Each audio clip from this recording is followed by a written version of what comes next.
Bismillahirrahmanirrahim. Assalamualaikum warahmatullahi wabarakatuh. Pemirsa dimanapun tempat berada, yang insya Allah senantiasa dirahmati oleh Allah Azza wa Jalla. Alhamdulillah kita bertemu kembali di channel ini, dan mudah-mudahan pertemuan kali ini ya dengan tamu kita ya, alhamdulillah ini dengan Umu siapa? Indah Umu Rafi. Indah Umu Rafi ya. Beliau dari Pekalongan ini, alhamdulillah ya. Beliau dari Pekalongan. Kemudian beliau juga sudah punya rumah sehat holistik Kreabati Sapuro Pekalongan ya. Tentunya beliau berpengalaman banyak ini. Dan mudah-mudahan dari pertemuan ini insya Allah ada manfaat yang bisa kita ambil dari pengalamannya beliau insya Allah. Baik, Indah Rafi. Umu Rafi yang insya Allah dimuliakan oleh Allah Subhanahu wa Ta'ala. Silakan untuk memperkenalkan diri ya. Monggo silakan. Bismillahirrahmanirrahim. Assalamualaikum warahmatullahi wabarakatuh. Waalaikumsalam warahmatullahi wabarakatuh. Baiklah, saya akan memperkenalkan diri terlebih dahulu ya. Nama saya Indah Umu Rafi ya. Kebetulan saya sudah lama ya, sudah di dunia bekam itu sebenarnya sudah lama ya. Diawali dari belajar di institut ya. Dulu di institut HPA dulu ya. Dulu tahun 2011 ya. Dan itu saya juga sudah ikut asosiasi bekam ya. Dan alhamdulillah sampai sekarang saya masih praktek nih bekam gitu di Rumah Sehat Holistik Sapuro Pekalongan. Rumah Sehat Holistik Kreabati Sapuro Pekalongan. Jadi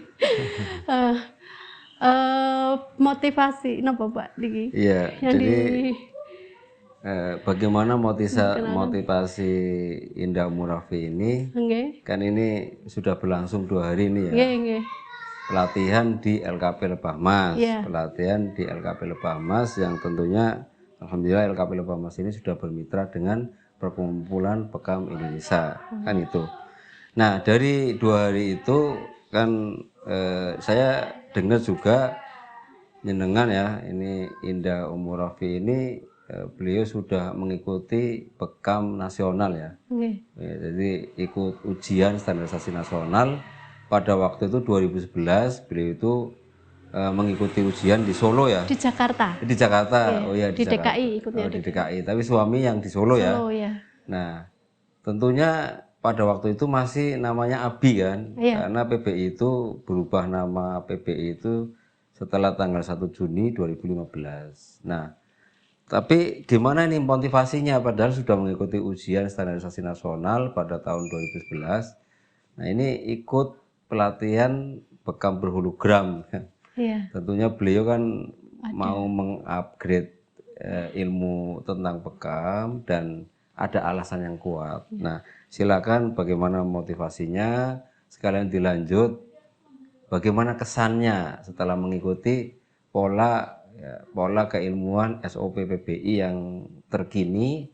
Kemudian kalau ada kritik saran juga silakan disampaikan terhadap narasumber, kepanitiaan di sini dan kru-kru LKP Lebah Mas untuk masukan ke kami begitu. Monggo silakan. Yang menjadi motivasi saya untuk mengupgrade nih, yang pertama adalah memang merasa apa ya? Memang merasa ilmunya memang harus di-upgrade nih, misalnya karena salah satu saya kira nih, setiap ada pembaharuan itu pasti ada sesuatu yang beda Pak gitu. Ya pasti ya, kalau misalnya pada saat ganti PBI itu, saya kan dari ABI ganti PBI, kebetulan juga berarti kan untuk mengurus izin ke dinas kesehatan pun saya kan udah habis juga gitu. Kebetulan pas harus baru sekarang kan yang lebih diakui dinas kesehatan adalah PBI gitu. Yang pertama itu ya. Kemudian yang kedua ternyata memang banyak sekali ketika saya baca, ada teman yang sudah ikut ya, kan saya punya tim juga, punya yang sudah saya belajar sama saya, kemudian saya suruh ikut gitu. Ternyata ternyata banyak juga ini yang harus saya ikuti gitu kan. Ternyata pada saat itu pada saat pandemi itu pernah ya, sebelum pandemi ada pelatihan itu di Yogyakarta. Ya nggak tahu. Tapi ternyata berarti saya harus ikut nih. Pas ikut sudah tahun 2002 bukunya udah ganti lagi update-nya. Jadi ternyata pembaruan itu ada ya, yaitu untuk meningkatkan skill kita, baik secara ruhani ya, maksudnya sebagai seorang terapis maupun secara prakteknya. Artinya, di sini kalau kesan-kesannya memang kok ini yang dibutuhkan saya ya. Pertama Pak Nursin sendiri menekankan kepada secara ruhani ya Pak ya, maksudnya untuk sebagai terapis itu bagaimana sih niat kita gitu untuk senantiasa itu juga ternyata jadi kita benar-benar karena bekam itu masuk di pengobatan Nabi sunnah ya, yang tidak bisa lepas dari sabda Nabi tentang mungkin juga ada pengobatan yang lain yang mengikuti ya, kayak ruqyah, kemudian ada ternyata sholat tahajud seperti itu kan di situ kan maksudnya saling wirid ya, maksudnya kayak gitu ya. Jadi di situ untuk menjaga hati lah istilahnya. Dari itu di situ makanya ujung-ujungnya ya itu tadi, menjaga hati berarti niat ikhlasnya itu lebih saya pas dapat itu, yang saya kesan itu paling kesan itu gitu loh. Kalau saya lah Pak, karena kalau prakteknya mungkin insya Allah sih udah, tapi tapi setelah ada itu Masya Allah gitu ya, kayak mengingatkan saya lah kayak gitu. Ternyata boleh ilmu itu sesuai dengan kadar ikhlasnya ya. Makanya semakin ikhlas tentunya semakin dapat ilmu yang pas kepada yang diri kita kita.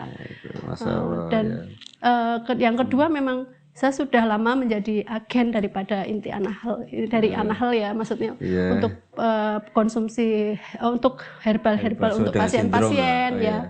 Kemudian memang sudah pernah belajar juga dengan inti Anahel, jadi ya merasa kayak saudara juga di sini tuh kayak sudah deket gitu. Jadi mungkin lebih enak lah ya di sini. Alhamdulillah juga pelayanannya juga baik sekali. Jadi kekeluargaan lah kita. Itu.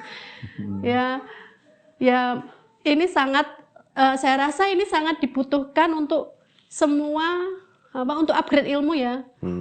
Upgrade ilmu karena tadi hologram tadi itu kita lebih, yang satu memang mungkin lebih aman, yang kedua memang dengan kita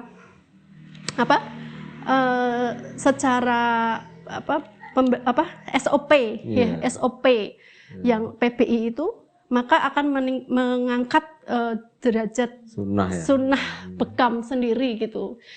Jadi wajib ya sebenarnya teman-teman untuk belajar untuk upgrade ilmu untuk yang berhologram PBI itu. Walaupun sudah ikut ABI nggih. Karena memang jadi pembekam udah lama misalnya. Dan salah satu lagi ketika kita dulu ABI, ketika ganti PBI itu kayaknya kalau belum ikut PBI itu kayak kita jauh dari jamaah gitu loh Pak. Jadi nanti kita kayak jalan sendiri Pak. Jadi kayak nggak ada perlindungan ya kan, maksudnya ya kayak gitu ya. Kayak anak kehilangan induknya seperti itu. Jadi mungkin itu ya, alhamdulillah ini berarti saya ternyata akhirnya dari Pak Nursin udah kayak gini, nanti kan akhirnya bisa pemutihan.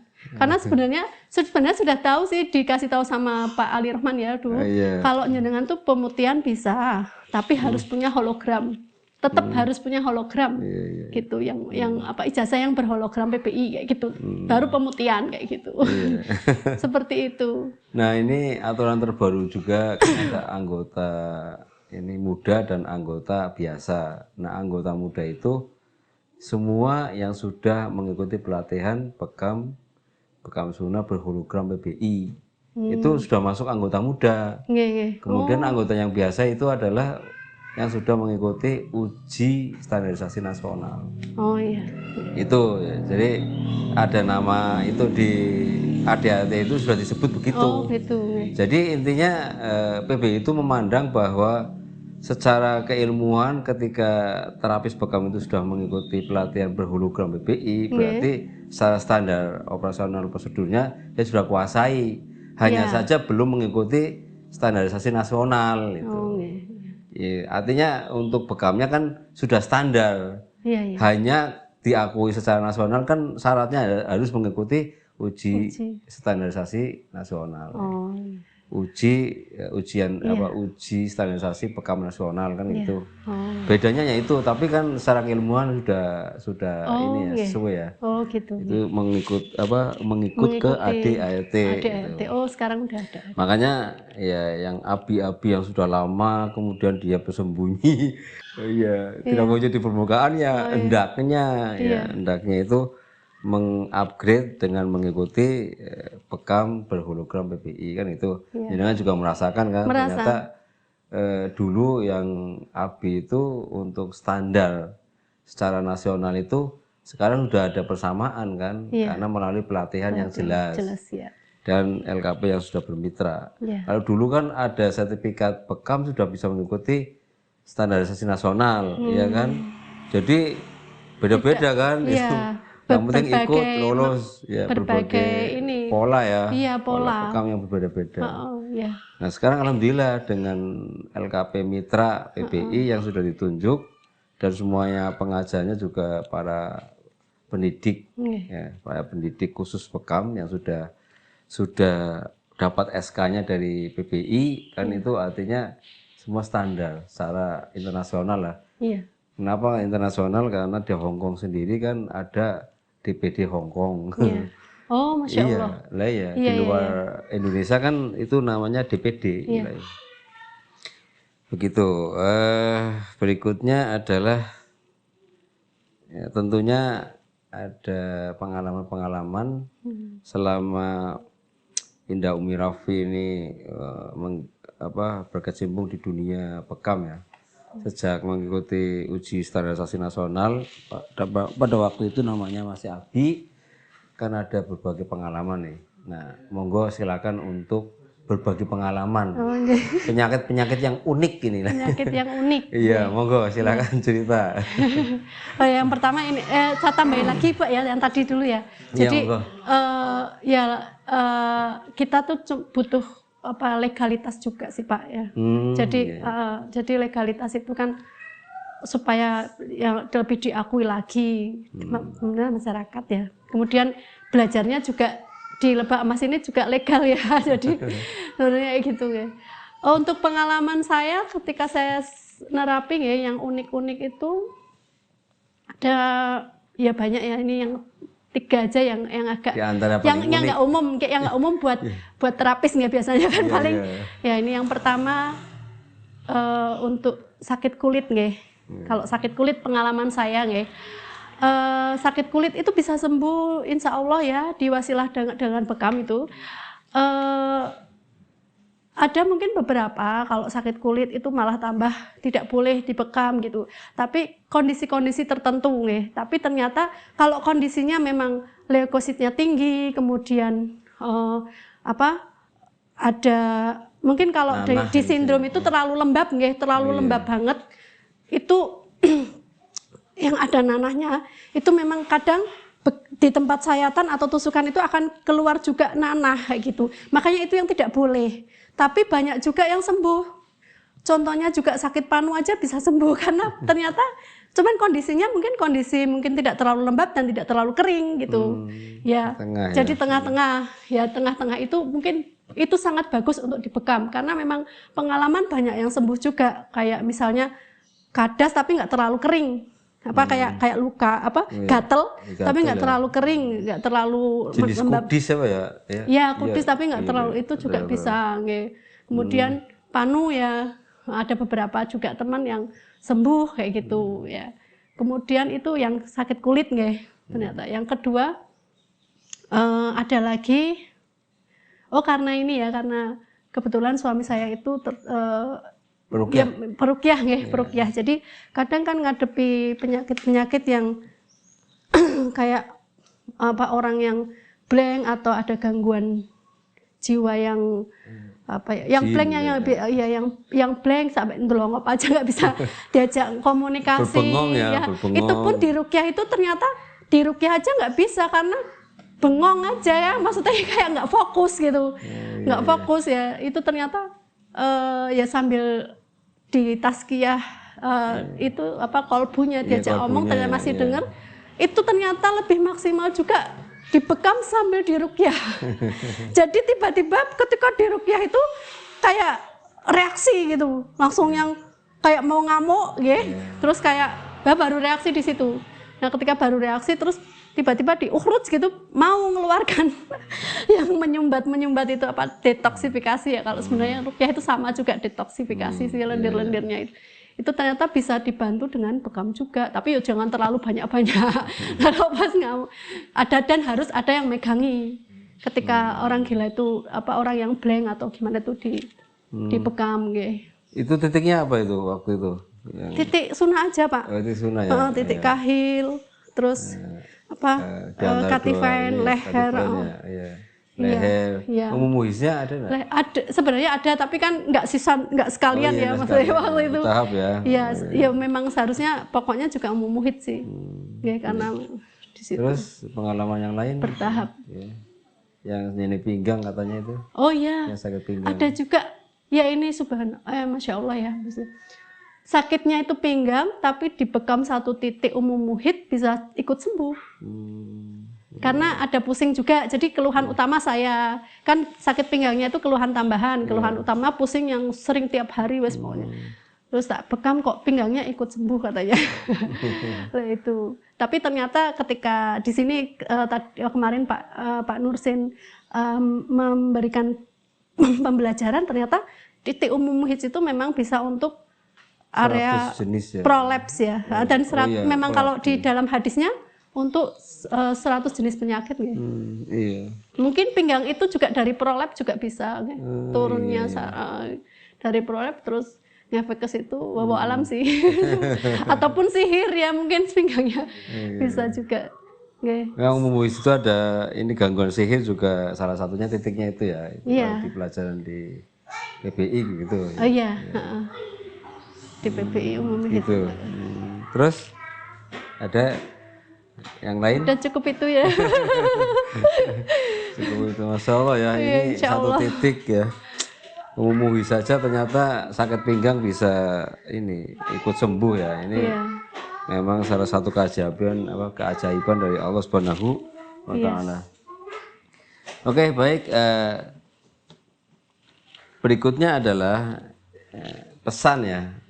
Tentunya setelah mempelajari bekam selama 2 hari ya kan, dengan materi yang telah diterima, terus sudah didemokan terkait dengan bagaimana bekam sesuai dengan SOP ya PPI.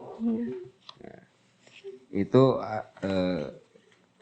kan tentunya ada pesan ini. Nah pesan ini silakan Ummu Rafi ini berpesan kepada masyarakat luas, kemudian kepada calon terapis dan para terapis bekam tentunya ya, supaya bisa berbagi pengalaman dan paling rendah untuk memotivasi mereka supaya tidak merasa cukup bahwa setelah pasiennya banyak terus berbekam, uang sudah terima banyak begitu, tapi tidak mau mengupgrade ilmu yang sedang digeluti. Monggo silakan bagaimana pesan-pesan Ibu Indah Ummu Rafi. Pesan-pesannya kepada para terapis. Berpesan. Iya berpesan ya. Ya mari kita ini aja pada masyarakat. Pada masyarakat yang sudah kepada masyarakat yang sudah jadi terapis. Iya, kalau masyarakat ini berarti mengarah ke calon-calon pasien. Oh, calon-calon pasien, ya. Oh, gini ya. Jadi ya kalau mau berbekam kepada masyarakat, itu kita harus memperhatikan pembekamnya juga. Jangan asal berbekam, Pak. Jadi banyak ya sekarang kadang di pinggir-pinggir jalan ya, kemudian yang tidak secara SOP gitu ya, harus lebih hati-hati lagi karena biar lebih aman lebih aman, jadi sehat aman insya Allah. Juga ya masyarakat juga jangan takut ya, karena sekarang itu pembekam udah banyak yang ber-SOP, sudah ada yang ber-SOP, jadi tidak usah takut untuk berbekam. Ada juga sih soalnya yang masih takut gitu, karena nanti nggak steril gitu kan, masih kayak ngeliat. Jadi kayak padahal ketika kita, ya pokoknya marilah kita berbekam ya, karena ini sunnah dan di balik sunnah pasti ada kejayaan lah gitu. Semuanya ada efek positifnya ya. Itu pesan dari masyarakat ya. Jadi untuk kehati-hatian, jangan sembarangan bekam di mana-mana, harus diperhatikan bagaimana pembekamnya. Kemudian yang lebih penting dan aman adalah yang diperhatikan tentang kesterilisasi pembekamnya itu dan peralatannya. Kan itu kadang-kadang di pasar malam juga ada buka gelaran terus bekam, makanya dengan bekam yang mengeluarkan darah. Nah ini kan salah satu bahaya. Ya. Justru merendahkan nilai sunnah ya. Itu. Karena kalau efek negatifnya timbul di pasien ini, maka nanti yang disalahkan sunnahnya biasanya. Bekamnya padahal ceroboh daripada terapisnya gitu. Kemudian untuk calon terapis ini yang kan kadang-kadang banyak orang yang lulusan pengen belajar bekam juga, itu bagaimana pesan terhadap para calon terapis?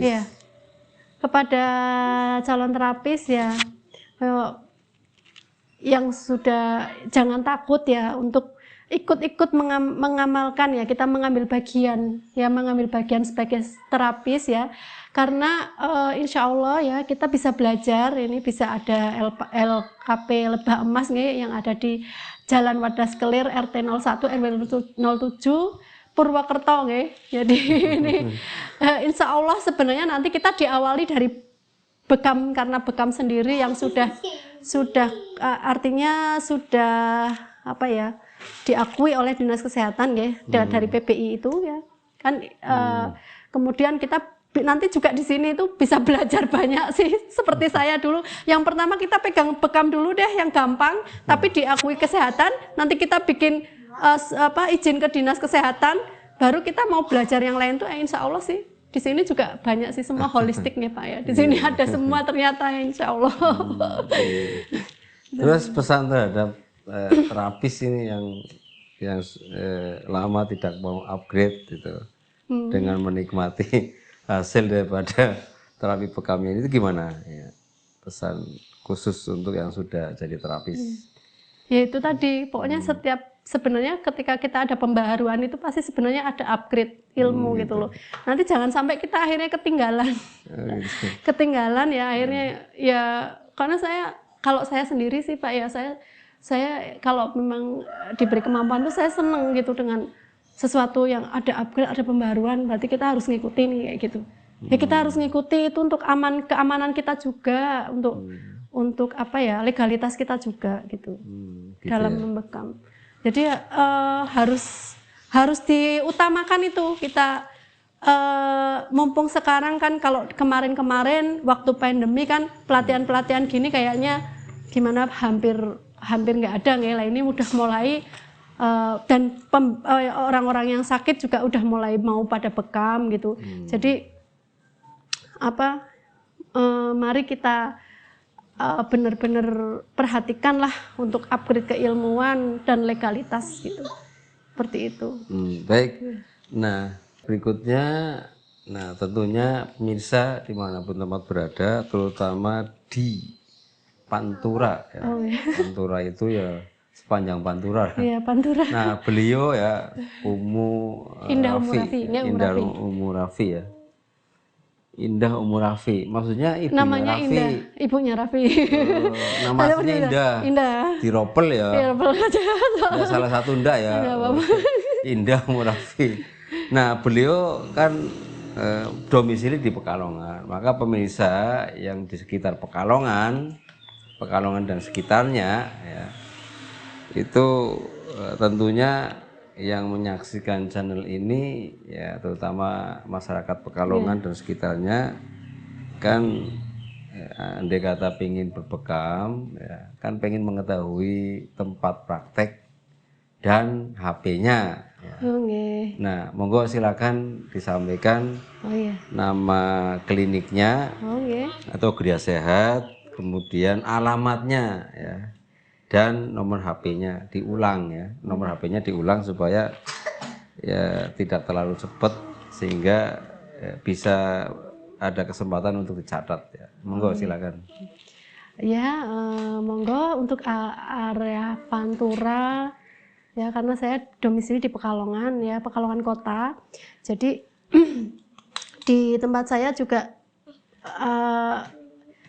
terkenalnya di situ di ininya Rumah Sehat Holistik nggih, Rumah Sehat Holistik Rehab Hati Pekalongan. Sapuro ya. Sapuro Pekalongan. Jadi di Jalan Kalimantan Gang 3 nomor 7 Sapuro Pekalongan. Kenapa saya pakai itu ya, Rehab Hati sama Sapuro itu biar gampang. Karena kebetulan suami saya itu rukyah rehab hati, kemudian perwakilan untuk Pekalongan dan Pantura biasanya ke Pekalongan, kemudian Sapuro itu yang terkenal di Pekalongan tuh ada makam Sapuro itu terkenal, jadi saya pakai itu ya, maksudnya biar orang Sapuro mana, oh ya itu sana gitu, ya, betul, oh ya sudah kayak seperti itu sih. Nomor HP saya 0857 28107828. Ulangi. 0857 28107828. Gitu ya. Baik pemirsa.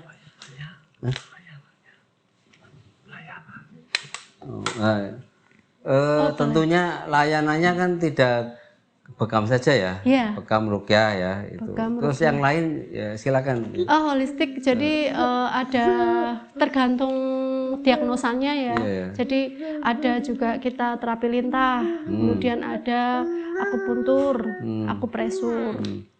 Terus pijat ada. Akupresur. Pembetulan belakang. Ada pembetulan tulang belakang ada. Ya tergantung. Cuman tapi yang memang pokok, banyak bekam, pasien itu memang bekam sama rukyah gitu. Ya, jadi dan itu semua terapi holistik bisa disinergikan. Ternyata suami saya pun pasien-pasien banyak kesembuhan tuh karena tidak hanya rukyah saja ya, tapi kita disinergikan dengan terapi holistik yang lainnya gitu. Ya saya juga herbalnya juga ada dari Anahel ya, dari Anahel juga ada gitu. Dan utamalah karena saya agen juga ya, agen daripada Anahel, herbal Anahel.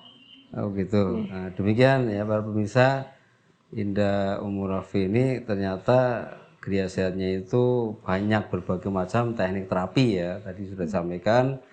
Kemudian tidak usah ragu-ragu para pemirsa, datang aja. Nanti beliau selalu mengarah kepada pengobatan holistik, di mana tidak langsung diterapi tapi diagnosa dulu, dianalisa dengan cermat, kemudian kesimpulannya apa, baru dilakukan tindakan terapi. Nah ini salah satu tanggung jawab seorang terapis ya, insya Allah beliau sudah betul-betul berusaha untuk daripada malpraktek lah ya, artinya tanggung jawab sebagai terapis, karena terapis yang amanah insya Allah kelak di yaumul hisab itu ya meringankan hisabnya lah gitu. Amin, tidak ada salah-salah.